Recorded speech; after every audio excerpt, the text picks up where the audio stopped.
My name's Rick Davis, and I spend most of my time running an organization called Ancan Foundation, which is a nonprofit that we formed in 2016 out of efforts that have been going on since about 2010. The mission was to make patients their own best advocate, and we did that through virtual support groups, which really did not exist back in 2010. It's gotten bigger and bigger, more and more conditions, and gone in different directions.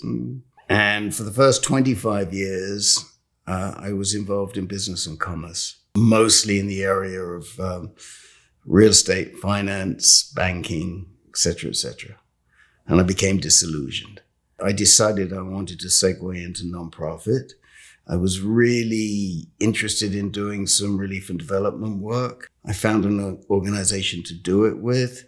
And so for the next 4 or 5 years, I was overseas in Europe, in Eastern Europe. Eventually, after a 2-year stint back in the UK, I started doing some political advocacy work when I got diagnosed with stage 3 prostate cancer. I started to learn the value of peer information and peer support. I was partially getting treated at UCSF. It's a destination for quality prostate cancer care. So there were men coming in from all over the country, and they would often come to the support group. Many of them lived in remote places. And I thought to myself, what do these guys do? How do they access the benefit of this very solid peer information that they're getting? I had to undergo treatment for 3 or 4 years. I separated with the physical support group. But what that led me to was looking to see if there were virtual groups, support groups.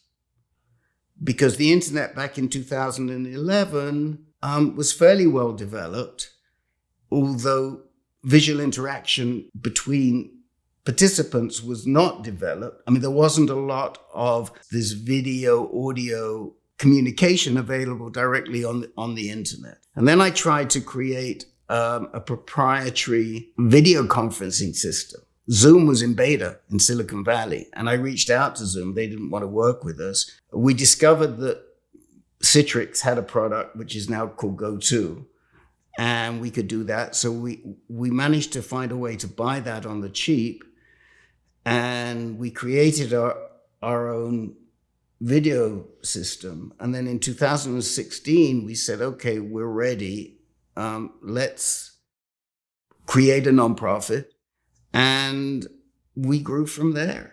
The intent was always to make this product available to as many conditions as we could. But prostate cancer was the beta. We had to prove it out with a condition. But the mission statement of ANCA, it was called Answer Cancer Foundation initially, was to make this product available to any condition that wanted to use it. All of a sudden, video conferencing was there. Virtual connections were everywhere. But by that time, we had developed best practices in how we ran our support groups, which were very different. And so it sustained us. And so today we're running 35 virtual events a month.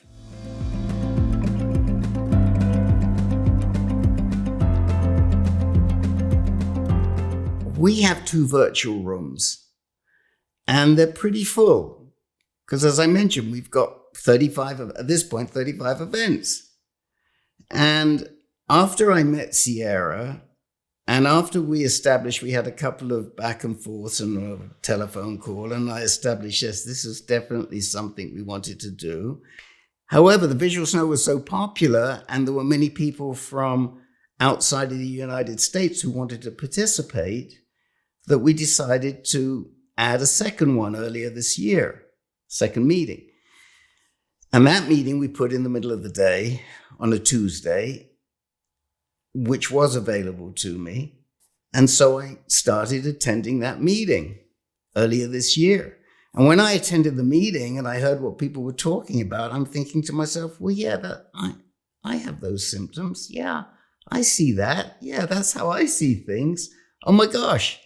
Except I was accommodating a lot more easily than a lot of these people were accommodating. I don't know if what I see is as bad, if it's worse, if it's better, but I had taught myself how to accommodate to it. You know, I really think I may have been living with visual snow as long as I can remember, because I always remember seeing these things, closing my eyes, seeing the image again and colors sometimes. And until I started wearing these specs that change color when you're inside and you're outside, so I don't have to carry sunglasses, because I've always been very, very sensitive to the sun. I mean, I see pictures of myself when I was like 3 years old and I'm squinting like this in the sun, you know. So these are great. But before that, I would always wear a tint in my eyeglasses. And the tint I chose was Rose 10. So for years, I would always get my glasses with Rose 10 because I felt most comfortable. It turns out Rose 10 is a very popular tint with people with visual snow. Who knew? You know, it's crazy how these things come together and dovetail. So, yes, about 3 months ago is when I figured it out. Well, first of all, what was my reaction to recognizing that I live with visual snow? I would say it was amazement and amusement. I, first of all, never really thought that this was anything different to what other people experienced. And if it was related to other eye conditions that I've been living with since a kid. So I didn't think of it as sort of separate and apart. That was probably my first response. My second response was, I'm so fortunate because I see how it impacts other people. But I've learned how to adapt to this so I can live through it. Until Sierra reached out to me, I had never heard of visual snow syndrome.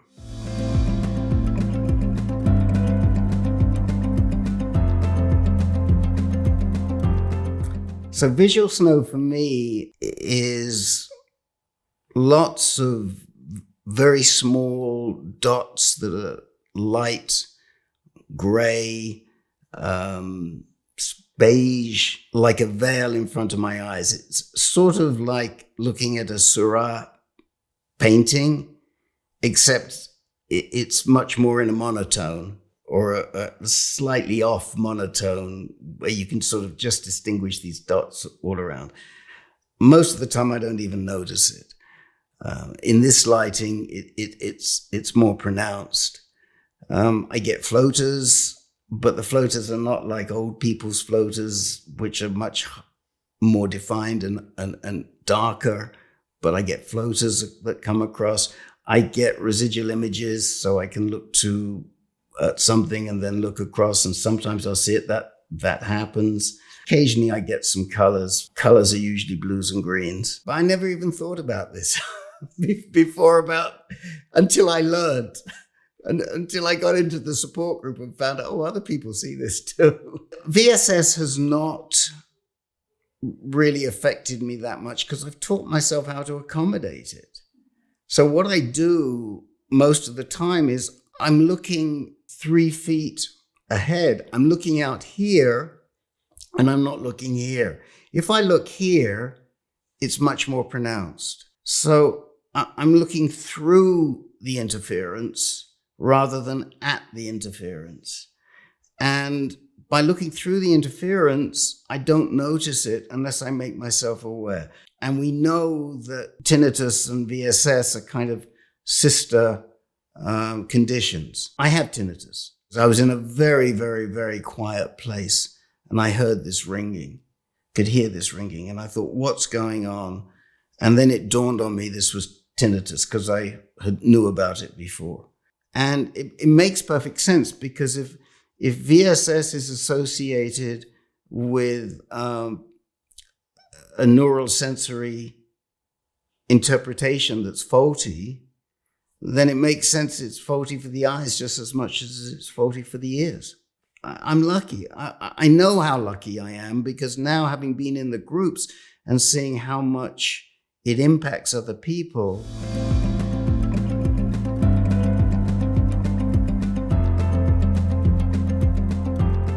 So the best strategy for me to deal with the visual snow is to look through it, look through what I see, like the veil that's in front of me, and not concentrate on what's right here, but look at what's out here.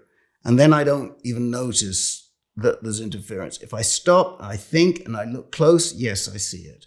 The other thing I find is, if it's really bothersome to me, which happens from time to time, I just have to get up, walk away, close my eyes, take a short nap, distract myself completely for 10, 15 minutes, and then I just get back into my status quo.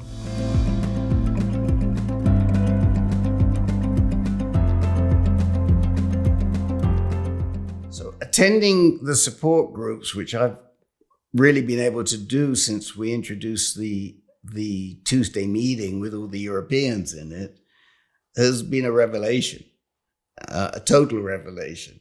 Because first of all, I figured out I have VSS. Who knew? So listening to other people and how their symptoms, not so much how they respond to it, but their symptoms has made me understand that almost for sure I've been living with VSS most of my life. So when I attend a support group, I'm always very critical, because that's what I do. And I'm especially critical of the quality of the moderation. Probably what we're learning from the VSS group is how to work with people in a multilingual situation, because that does distinguish it. We have other groups too, by the way, with rare diseases, where we have people from other countries, but more so in the VSS group, more languages. I'm comfortable speaking English to people who don't speak English, because I've lived overseas enough. So I'm sort of listening for that and making sure that things get repeated, or if somebody speaks too slowly or has too heavy an accent, that everybody understands. I would have to say that the greatest comorbidity, side effect, if you like, from having VSS is anxiety. It clearly creates a lot of anxiety, and for some people, a lot of depression, and it affects what they do. We deal with anxiety in several of our groups, and also several of our groups where, thank goodness, the symptoms are relatively benign. And I think that's probably an interesting challenge with VSS. And I'm not belittling the symptoms at all, but what I am saying is, I think there are ways that we can accommodate those symptoms better, like I've learned to do. That's from my own peer experience.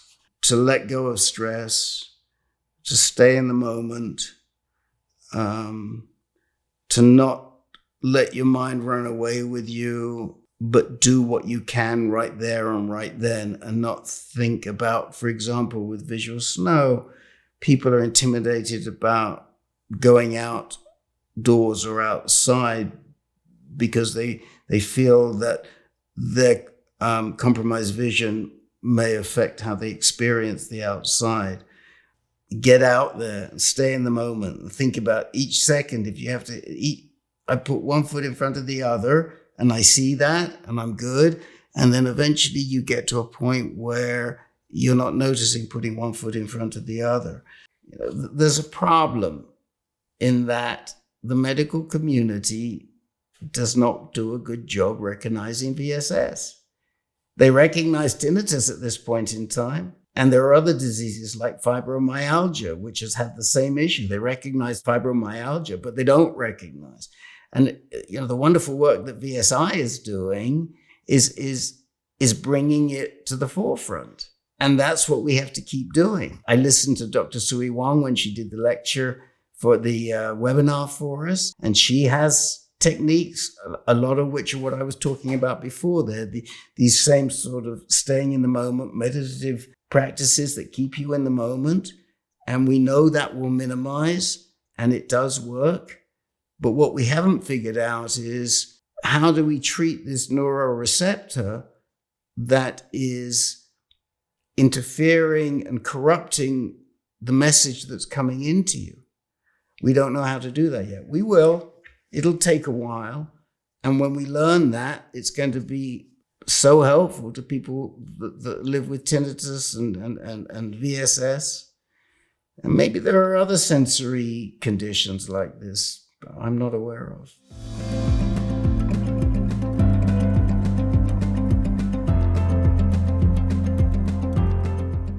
Participant feedback from the VSS groups has been exceptionally positive. For example, they love cats.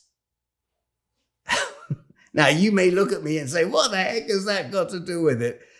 It turns out that people have cats and they walk in front of the camera in the middle of the meeting and the group goes crazy over cats. I think what that says, and I'm sort of being flippant, but I'm not. What it says is this is becoming a community, and the people who attend the groups are looking to it as a community.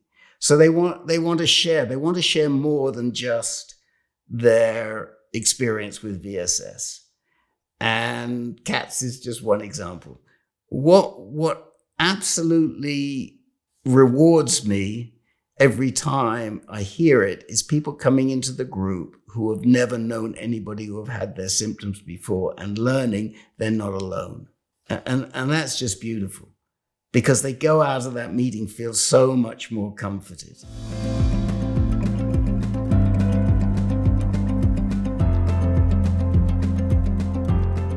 The new thing that I've learned about VSS is, number one, that it is much more prevalent and common across the globe than I could ever have imagined. I remember when Sierra said to me in our very early conversations, about 3% of the global population may have these symptoms but don't realize it. I thought, oh my gosh, that's huge. Now I get it, because there are people like me who think, oh, everybody sees the world the way I see the world. What I've learned is that this is a much more common condition than I ever thought of. I've also learned that for some people, it can really change and cramp their lifestyle. And I would never have thought that it would do that. But then I'm just so fortunate that the way that I experience VSS and I cope with it has been very successful. But for other people, it has not. But my dad suffered with migraines. He used to wear these blue specs when he had migraines. I know that. So I have that choice, or I have the choice of keeping my life simple and wearing these eyeglasses that change color, or I go back to wearing contact lenses and I can wear rose glasses all the time without anything in. But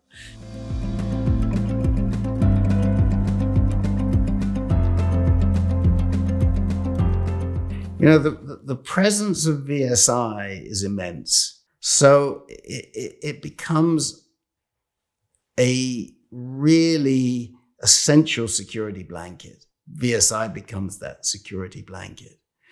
And what we've done, and this was Sierra's intention, is we've expanded the resources to support these people outside of the technical, formal, treatment-driven tools that are provided on VSI, which we're delighted to do. Now Ancan has programming that is available for all conditions. So we have some great mental health discussion groups. We have some great art groups. We have a creative writing group that meets this afternoon. We're now finding VSS people coming into those groups, which is very rewarding to us, because we're doing now what I think Sierra hoped would happen, is in that it's not just purely the VSS support, but it's more than that. It's broader than that.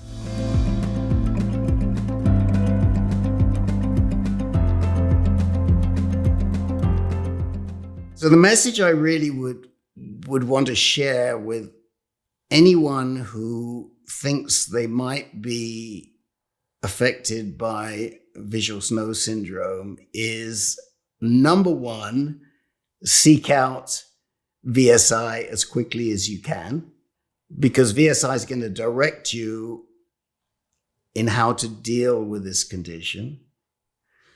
And number two, to be sure you attend our groups. We get the fact that some people don't want to be in a group, not even a virtual group. We're very happy at Ancan if people turn off their video, use a pseudonym, because we feel that them participating in the group is going to improve their life. What message would I give to the medical community? I'd say to them, get real. We have a significant issue here with this neuroreceptor interference to certain sensory modes. We've established it for other conditions, for hearing with tinnitus, and maybe even for pain with fibromyalgia. And nobody argues that neuropathy is an issue. Can you see it? No. So when it comes to this visual impairment, we need to accept it. And we need to find ways to help people cope. And eventually we need to figure out ways how to deal with these neuroreceptors that are corrupted. For people who are interested in getting involved with nonprofit efforts and advocacy, the key to that is passion.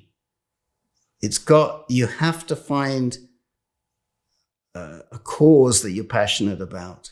Now, in my case, it became a health cause, but people can be passionate about the environment.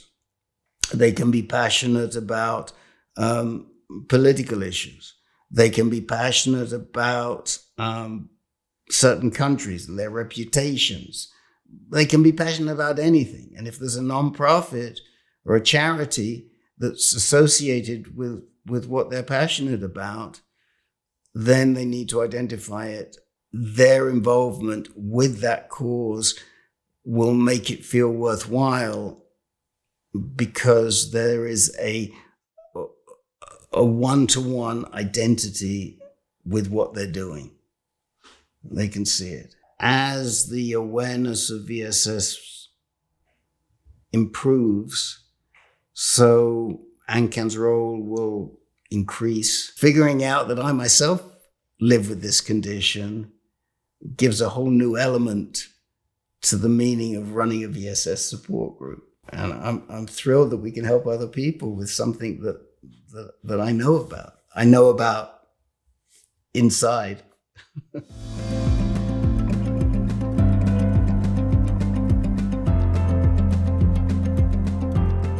What I saw when I first came into support groups was that peer knowledge was incredibly relevant, and you acquired knowledge that the doctors and the medical profession weren't going to give you.